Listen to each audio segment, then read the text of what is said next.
So guys, nandito nga tayo sa bodega ni Ninong dito sa May Divisoria sa 99 Mall po. Ayan oh. Kita nyo naman yung taong pumupunta rito para bumili ng mga cellphone, tablet, mga smart TV. Ayan oh. Talaga namang siksikan guys oh.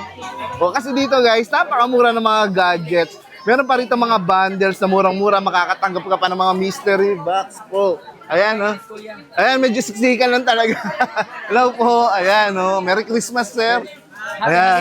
Happy holiday. Ayan, oh. Sobrang dami pumunta rito, guys, para bumili ng mga TV. Ayan, ang dami pong smart TV dito, mga speaker na talaga mga murang-mura dito sa bodega ni Ninong. Ayan, ha. Kung malapit naman kayo sa Taytay area, guys, meron din sila doon, syempre, di ba, sa second floor at sa ground floor po ng New Taytay Public Market. At kung malapit kayo sa Manila, dito lang yan sa 999 Mall, ha. Pasilio D17, dito sa May Divisoria Mall sa Manila po. Ayan, no. Naka-trending na bodega sa balat ng lupa. Bodega ni Ninong, guys, napakadaling hanapin. Ayan. Kung naghahanap kayo ng mga murang gadgets para sa inyong mga anak, sa inyong sarili, sa inyong magulang, lahat po yan ay nandito.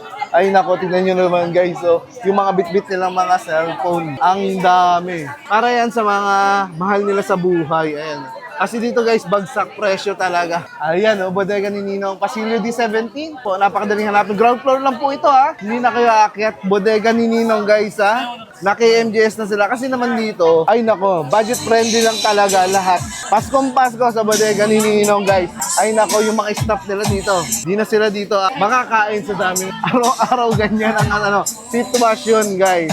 Ayan, yung mga nagsibilihan ng mga TV. Hello, sir. Ayan, no?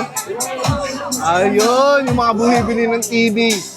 Mga smart TV po sa bodega ni Ninong.